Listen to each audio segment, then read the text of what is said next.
মুখ্যমন্ত্রী মমতা বন্দ্যোপাধ্যায় বলছেন, একজন ভোটার থাকলেও জয় আসবে। ভবানীপুরে নাম বাদ করা নিয়ে মন্তব্য মমতা বন্দ্যোপাধ্যায় করছেন। তো মমতা বন্দ্যোপাধ্যায় এবং তার ভাইপো পুরো দল এই মুহূর্তে ভয়ে সিঁটিয়ে গেছে। সেজন্য এখন ধর্না থেকে শুরু করে অনেক কিছুই চলবে।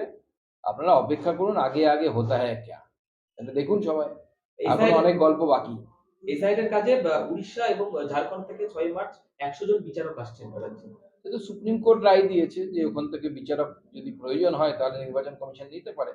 যেহেতু পশ্চিমবঙ্গ সরকার সঠিক সংখ্যায় সরকারি অফিসার দেয়নি। তো স্বাভাবিকভাবে বাইরে থেকেই নিতে হচ্ছে, আর কি করা যাবে?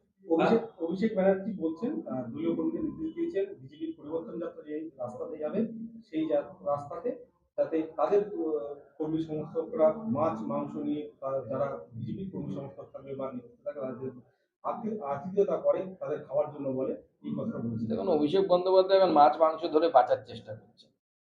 অভিষেক বন্দ্যোপাধ্যায়েরই তো শ্বশুরবাড়ির অনেকে আছে যারা মাছ মাংস খায় না। আমরা কি সেসব নিয়ে টানাটানি করছি?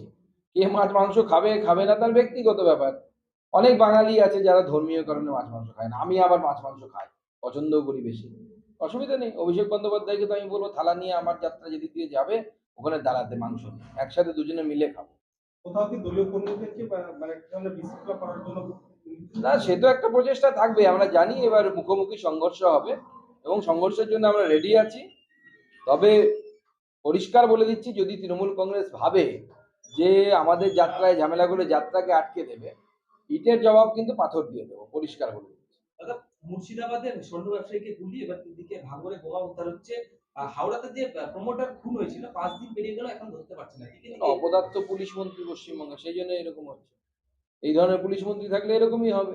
মমতা বন্দ্যোপাধ্যায়ের মতো অপদার্থ পুলিশ মন্ত্রী যদি থাকে, এর থেকে ভালো আর কি হবে? বাংলার আবেদন খতিয়ে দেখতে আরো ২ এফআইআর কমিটি স্বরাষ্ট্র মন্ত্রক।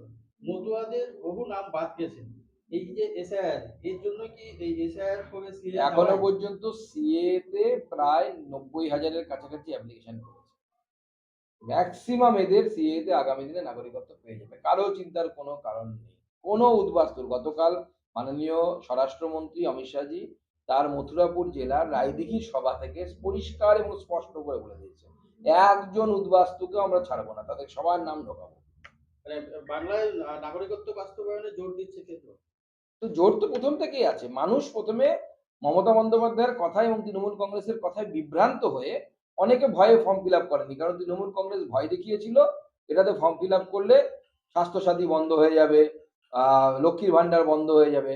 এই ভয়ে এরা এতদিন করেনি। এখন বুঝতে পারছে যে বড় ভুল হয়ে গেছে। এখন সবাই শেষের দিকে দৌড়চ্ছে। মতুয়াদের এই ক্ষোভ সামলাতেই কি এই আবার নতুন করে এফআইআর কমিটি পাঠানো হচ্ছে? কোনো ক্ষোভের বিষয়ই নেই। মতুয়ারা জানে, মতুয়ারা তো নিশ্চিন্তে আছে যে নরেন্দ্র মোদী আছে তাদের জন্য। মতুয়াদের কথা কেউ আগে কোনো ভাবেনি। নরেন্দ্র মোদী ভেবেছে বিজেপি হিন্দুদের কথাই কেউ ভাবে না ভারতবর্ষে। বিজেপি হিন্দুদের কথা ভাবে। আর হিন্দুরা বিজেপির কথা ভাবে।